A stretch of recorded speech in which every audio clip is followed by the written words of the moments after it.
everyone, welcome to Growing Craft, and this side Sonia here, and welcome back to my channel. So today we are going to do DIY texture paste. This was the most requested video and it is a fun tutorial where you are going to enjoy every process. And this is what we are going to do is make our own DIY texture paste, the modeling paste, which you can use with any of your decoupage and your mixed media art tutorials. And do watch this video till the end because we will be seeing how to use this beautiful texture paste and create this amazing artwork. Before we start this video, please do make sure that you subscribe to my channel and hit the bell icon so that you guys do not miss out any of our updates. Now coming back to the tutorial, we will be needing a palette knife, and what is the most important ingredient is the talcum powder or any of the baby powders, which has to be super smooth. Of course, you will need some clean tap water.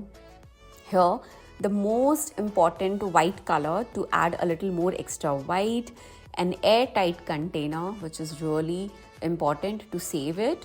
And of course, we are going to use our liquid glue. So these are the supplies which we will be needing. Just make sure that you have all of these handy so that we can start creating some amazing DIY texture paste.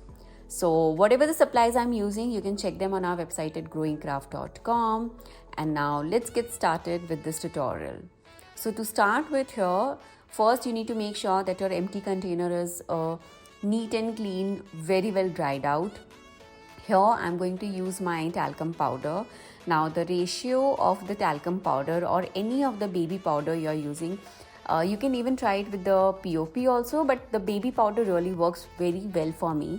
So I'm taking 2 spoons of approximately the talcum powder, and now again, as it's a texture paste, it needs to have something which will be which can be used as a bounding to it. So here I'm using my liquid glue, and you do not have to go for any particular brand. Any liquid glue, just 1 spoon of it will do.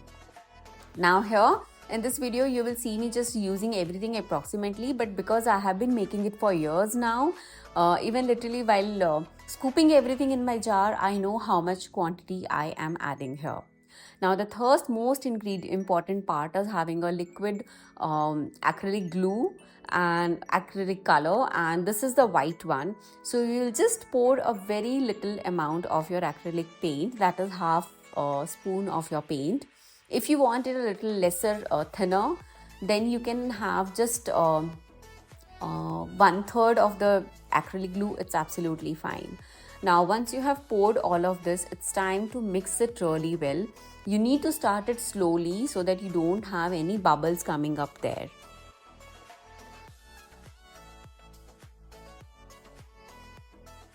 So this is the recipe which I have been following for years. If you guys have any other recipe, let me know in the comment section. I will be more than happy to know.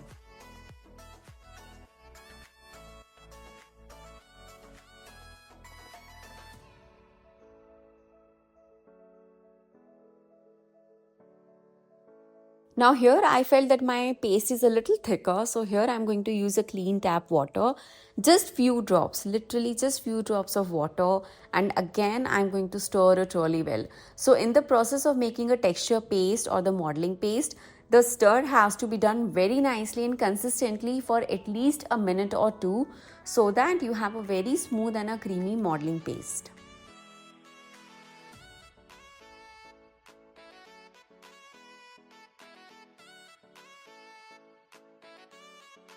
So here my texture paste is ready and this is looking really good. Now let us try this out and see if it has worked out well or not. So here is my craft mat, and on this we are going to try out with a beautiful stencil. Now this particular stencil is from Tim Holtz, but we also have a lot of huge collection of stencils on our website at growingcraft.com, and here I am using the same palette knife. Now we are going to do a bit of texture paste work on this craft mat, and I can easily clean it up later on. So this is just a way to show you that how you can use your modeling paste or your texture paste. Now you can see how smoothly I was able to brush it off and take it out, and this looks absolutely amazing. So in this way, you can use this texture paste for your texture work on your mixed media art, on your decoupage art. Now on which surfaces you can use these paste, on plastic, metal, glass, on any of the surfaces, and it works absolutely fine. And now immediately after using, I'll close the lid nicely and we are good to go.